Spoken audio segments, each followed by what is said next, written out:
All right, so today's video is talking about the importance of being authentic and genuine on YouTube. Before we get into that, the word of the day is ubiquitous. I'm gonna try to use that somewhere, somehow, some way in this video, hopefully. But the actual meaning, kind of like a general, in layman's terms, meaning of ubiquitous is to appear everywhere, to be everywhere. So for instance, when Teslas first came out, they were ubiquitous on the road. They were kind of everywhere. Or maybe like where you are, some fast food chains are ubiquitous, like a Taco Bell or 7-Eleven or something like that. So that's ubiquitous. Anyways, I want to talk about the importance of being authentic or genuine or real on YouTube. The success of YouTube really comes from those that are authentic in their work. And I've had conversations and discussions with this about other people as well, like the importance of being authentic. And an example of that could be, for instance, your intention is to find something on YouTube that is a niche or an area or a market or an audience, a target audience, and you want to make woodworking videos and craftsmanship and just showing people your wood projects, such as using saws and building tables and cabinets and things of that nature. It's important to stick to that and be genuine in that. So it might take more time progressively because, let's say, not everyone's following that niche. It's not trendy all the time. But if it's something you like, you genuinely like, you should stick to it. And that stuff I've always seen and read online, where don't worry about money, find something you like first and then try to make a living out of it after. Because there's going to be times where it could be challenging. There's going to be times where you might be left with resistance. So it's necessary to like it, which will help you get over the times when it can get challenging for you. I believe that the successful people on YouTube come from being genuine. Because if you think about any of the YouTubers, you know, and I've actually seen it, the progression of someone where they grew amazingly. Like they grew out of nowhere, and because they were following trends, and which is cool. Like that works for them, and it's not a knock to them. It's just I'm learning from what I wouldn't do. And so there's some YouTubers where you see it and they've grown out of nowhere. But when you check back in from time to time or in the future, in the near future, is the audience and the comments and people of that nature, they don't really, they kind of see through the lack of authenticity. And that's why it's important. See, there's someone, for example, that they make trends, or they make like a clickbait, or they follow trends that isn't necessarily towards their niche, and they're just trying to get as many views as they can. And rightfully so, I understand. Like, that's why you're here, to be honest. You're on YouTube to get views. So completely understandable. You're here to get engagement and all that great stuff. But it's also, in that process, it's important to not lose yourself in that process. And I feel as though some people, when they get a little successful on YouTube, they tend to lose themselves. And that can be very detrimental to you, to even your own well-being, because you tend to realize, oh, I'm not the person I was anymore. Who am I now? When you start to lose your own identity, it can get very scary. So going back to this example, this individual in particular, and I won't say the name just out of respect, and it's not necessary. You don't need to talk about someone that's something bad. It's just something to learn from more than anything. That's the key part of all this. We don't need to share names, but is this individual, they grew amazingly and they followed trends and did all that great stuff. And then out of nowhere, people started to say, oh, you changed. oh, you keep switching up the topics of your video. You're being hypocritical. You say one thing, another thing. We haven't seen some extreme things people have said that I won't share, but the main point is I think the individual forgot their purpose. But it's hard though. I completely understand where they're coming from, like the actual YouTuber, because, and there's multiple people like this, by the way, where you start to see the success of it, so you stay with it. Like your brain is conditioned to see rewards. So if you saw rewards from doing something that was inauthentic, you're just gonna keep doing it and keep pushing those boundaries until one day someone realizes, hey, you're pushing it too much. And then you go on a downfall and your core audience kind of loses you. Your external audience doesn't want to follow it because your core audience isn't supporting it. And so you just go down this downward spiral. As where if someone remains authentic, and an example of authenticity, going back to the woodworking, or maybe you like making fitness videos, is stick to that. Don't make a trendy thing where, like, I don't know, you make fitness videos and then you go into a gym or a facility and you start like pranking people and being disrespectful, and you might get views. You actually will probably get more views because people like that. It actually sells, it does well. But how many, like, it's not going to stop there, right? Your brain is going to be conditioned now to want to do more, if that makes sense. You're gonna say, okay, well, this video did well, I'm gonna do another prank in the gym, or I'm gonna do something more extreme. And you're gonna keep going. And then now all of a sudden your identity changed from being a fitness person who actually genuinely loved fitness to being a prankster. And I see it so much, is you lose your identity. And you lose your identity, you think, oh, I've lost myself. What did I do? What did I do wrong? I don't know what happened. I don't like YouTube. It's not that you don't like YouTube anymore. You went in and change your motives and you change your intention. So it's necessary to stay on track when you're doing something. It's fine, whatever it is you like. Don't look left, don't look right. Have tunnel vision and focus on what it is you like, because that will help you get through when there's resistance. And then when someone reaches out to you and says, hey, I like your work, even if it's one comment or someone just likes a video, you remain genuine, you remain authentic, and it's a really nice feeling. It's better than 1,000 views, it's better than 100,000 views for a lot of people. It's because you didn't compromise yourself. So that's what I'm trying to speak about, is don't compromise your authenticity in exchange for a little bit of views. That's temporary, because you're going to have to keep that up. You made that bed, now you got to lay in it, as they say, because you're not required to do that. And it can help more. Like if you are ubiquitous, there you go, I used it. If you're ubiquitous on YouTube, you're everywhere, and it's for a negative way, you won't even like that. You think, let me ask you something, is the people that are doing these things that are inauthentic, you think deep down that they like that? No, they're doing it for an ulterior motive. They want money, or they want the fame and notoriety. And again, I don't blame them, man. They're human beings. They're learning their life. That's their path. I'm just trying to share what I have learned from the outside looking in. I'm nowhere near these people, and some of these people kept their genuineness. I want to give credits to those people as well. But my main point is when you compromise yourself, you'll lose yourself. So it's important to stick to what it is you like and what you know. Nothing wrong with changing your demand or changing your actual approach to your channel, but don't do it just because you want views. Because if you want views, you have to do some crazy stuff, and you just want like crazy views. And if you want that, it's like the fast life. It's kind of as though, similarly, I'm talking about the result, not the actual crime and action, but back in the days, in the 80s and 90s, when people used to sell drugs, and when they would sell drugs, it was fast money, as they say. And it was a fast life. So you get the money quick, but then you get arrested, you die, or something happens, you lose the money. And it was all just happening. So if you got what you wanted, you got those shoes, you got the car, you even got the house that you wanted, but it was temporarily, like very temporary. And if you want to grow, it's better to be slow and steady, Wait for all your bases to be loaded and then go for that home run. Meaning,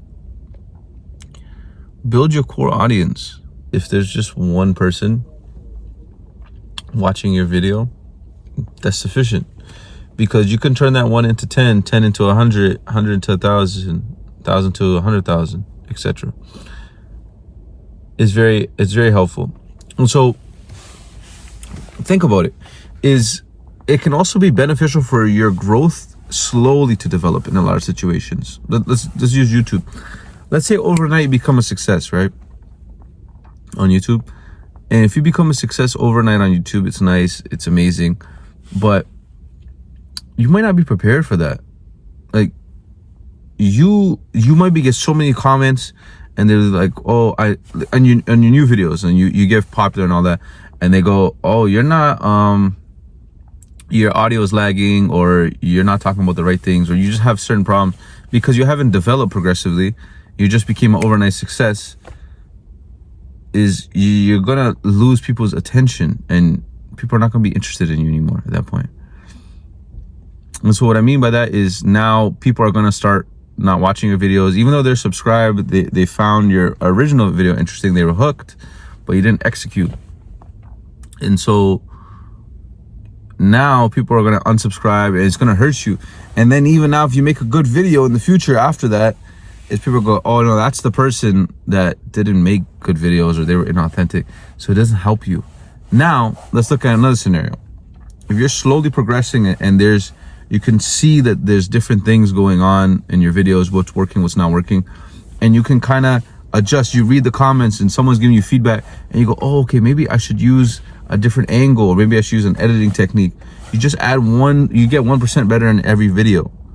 When the time of success comes, not only do you have catalog that people can refer to, and it's really good, is you've also done all the work to make sure everything's been fine-tuned.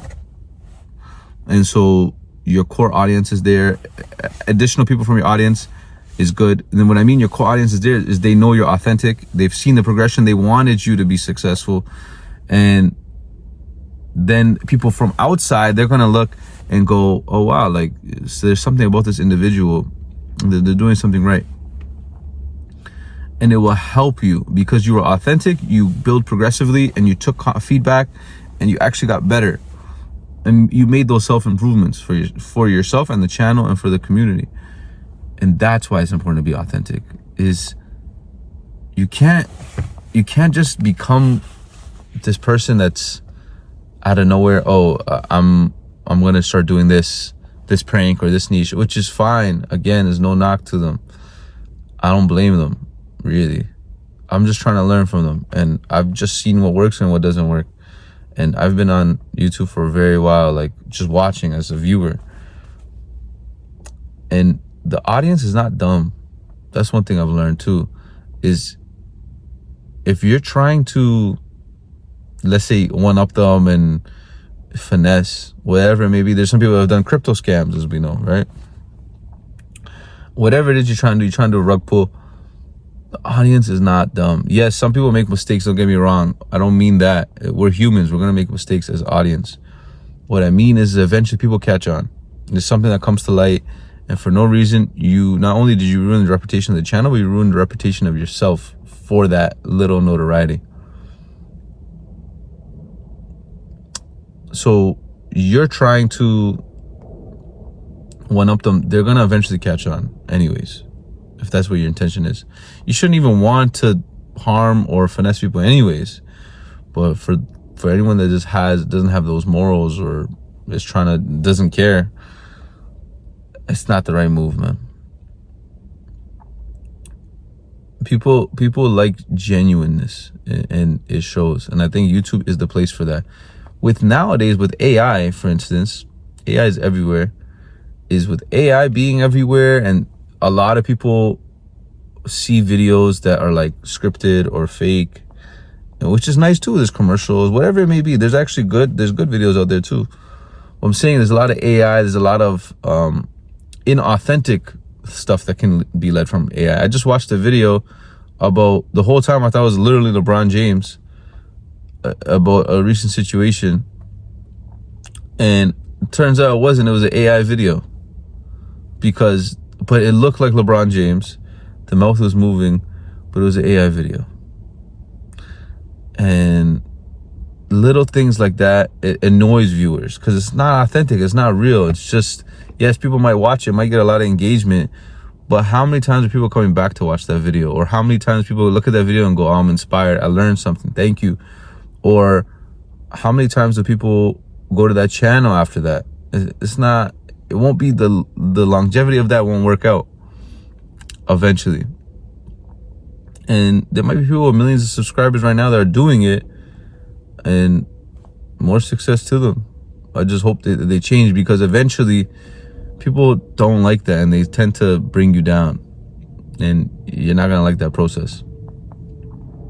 So with AI and all that stuff, being genuine is rare. Being authentic is actually rare nowadays. People want that as viewers. People just want someone that's doesn't have to be crazy edits. We could just be having a conversation with them. It could be showing them how to do woodwork, just the basics. Because in life, I've learned, and I'm a very avid believer in, a lot of times things come full circle. So what worked initially will always work. And what worked initially on YouTube was the people that are authentic. They're always authentic. And those people have lasted, and they stayed. So that's all it is the importance of being genuine can really help you on your channel. Because one, again, it'll help your core audience. It'll help them stay with you because you haven't changed. It'll help you progress. It'll help your mental health, right? You won't burn out because you're always constantly trying to find the next thing to do. And it could be really tiring because you're not being yourself. That's why people get tired a lot on YouTube, because they're not being themselves. You just gotta be yourself, man. And authenticity is a rare thing. You gotta look at it like, people are giving you their time. Time is a very valuable thing. They're not gonna give their time eventually to someone that is not helping them, is not being real, not being genuine. So you just have to take a step back and reflect. And the successful people, what I've seen from the outside looking in, the people that are ubiquitous consistently on YouTube in a good way, are people that are actually authentic. Like, there's podcasters, they have their little core audience, they're consistent, they haven't really changed who they were, right? They didn't let the money get to them, they didn't change. They developed, don't get me wrong, they got better, but what I mean is their morals didn't change. They didn't compromise themselves when I say change. And that's really important. Is those are successful people, is the ones that didn't compromise who they were, what they stood on, what they believed in. For me, one thing I would never do, for instance, like a thing that I stand on and believe in, is I wouldn't promote, let's say, gambling. If someone was to come to me as an advertiser or whatever it may be, and say, hey, this is $10,000, promote this video for gambling, wouldn't do it. Because yes, money is there and all that, but that's not what I'm here for. That can lead to there's so much gambling addiction, there's so much problems, and morally I wouldn't feel good. And I also don't do it for personal reasons. Obviously I wouldn't promote it for other personal reasons, but morally I wouldn't feel good, because I just potentially gave someone poison, and I encouraged and advertised for someone being poisoned, and now I put someone in harm's way for that. So that's how you should be thinking. The successful people self-reflect on YouTube. And when you self-reflect, you should constantly be asking yourself, am I being genuine? Am I doing something that's compromising myself, or am I doing something that's in line with my morals? And if the answer to the question is I'm compromising my morals, maybe you should rethink your strategy and your approach. And there's never too late to change yourself, man. There's people out there that are incarcerated, they changed their life. So you making a YouTube channel, and let's say you're not authentic, is not too far away from change, more than you think. And you might be caught up in like, oh, I need the views and what's gonna happen. But you're probably saving yourself a bigger headache down the line. And for those of you that are authentic, my little advice as a little guy on YouTube is keep it going, man. Because Authenticity is a rare commodity. So keep it up. That's the video. If you like more of these kind of videos, please subscribe, like, comment, and I'm open to feedback. So if there's something that you have a view on or something, I'd love to hear it and talk about it. Okay, peace.